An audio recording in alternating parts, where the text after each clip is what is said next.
જય દ્વારકાધીશ। આજે વહેલા નીકળી ગયા બેટ દ્વારકા જવા માટે। બેટ દ્વારકા ગોપી તળાવ નાગેશ્વર એ બાજુ જવું હતું।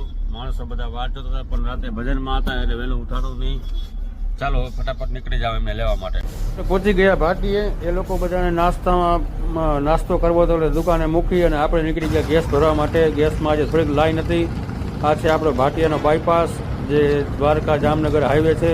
માણસો બધા આવી ગયા અને બેસવા મહિના ગાડીમાં એટલે આપણે નીકળી ગયા નદાણા થઈ અને આપણે લીંબડી દ્વારકાવાળો જે હાઈવે છે એ લીધો છે।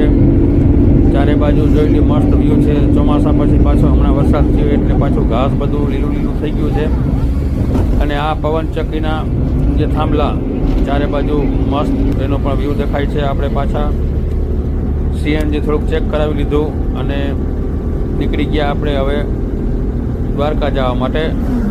આ છે ગાગા ગુરગઢવાળો હાઈવે। ટૂંકણી સાઈડમાં રહી જાય અને જો આ મસ્ત નાગેશ્વરની બાજુમાં તળાવ જે ડેમ છે એક નાનો એવો, ત્યાંથી પછી આપણે આગળ જાશું નાગેશ્વર, ગોપી તળાવ, બેટ દ્વારકા એવો બધો આજનો પ્રોગ્રામ છે આપણો। આ પહોંચી ગયા આપણે નાગેશ્વર।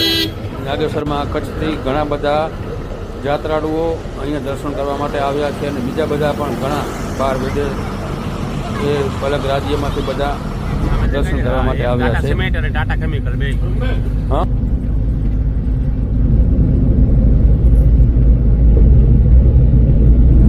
ગાડી મૂકી દીધી પાર્કિંગમાં અને આપણે ચાલી ગયા પગપાળા। અહીંયાથી 500 મીટરથી વધારે મંદિર દૂર છે। ચાલો નીકળી જઈએ। જો બધા આમ પગપાળા જાય જ છે, રિક્ષા પણ મળે છે પણ આપણે એમ છે કે પગપાળા જઈએ તો વધારે મજા આવશે કારણ કે બેટ દ્વારકાનો નજારો કંઈક ઓર છે જોવામાં। જૂનું બેટ દ્વારકા તો કંઈક ઓર હતું, ત્યારે અહીંયા લાઇટની પણ સગવડ ન હતી।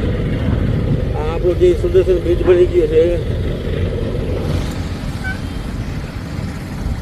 જૂના દ્વારકામાં તો એક મોટું જનરેટર હતું જે સાંજના 6 વાગ્યા પછી ગ્રામ પંચાયત તરફથી ચાલુ કરવામાં આવતું હતું। એ લાઇટની પણ સગવડ નહોતી ત્યારે। અને આ જોઈ લ્યો આપણે પહોંચી ગયા આખર બેટ દ્વારકા ગામમાં અને બેટ દ્વારકા ગામમાં આપણે પહેલાં રૂક્ષ્મણી મહેલ, સોનાનો રૂક્ષ્મણી મહેલ, સોનેની દ્વારિકા અને એવું બધું જે દર્શન છે આપણે અને દ્વારકાધીશ મેન મંદિરે આપણે જવાના છે। તો પહેલાં આપણે જે સોનેકી નગરી એટલે કે સોનેકો મહેલ નામ છે ત્યાં જશું અને આ છે દ્વારકાધીશજીનું મેન મંદિર। અને આજે તો ભીડ અસંખ્ય હતી, ચારે બાજુ માનવ મેરામણ ઉભરાણું હતું। ત્યાં દર્શન કરી અને પછી આપણે આવી ગયા સોનેકી દ્વારિકા જે ધામ કહેવાય છે ત્યાં ભગવાન કૃષ્ણ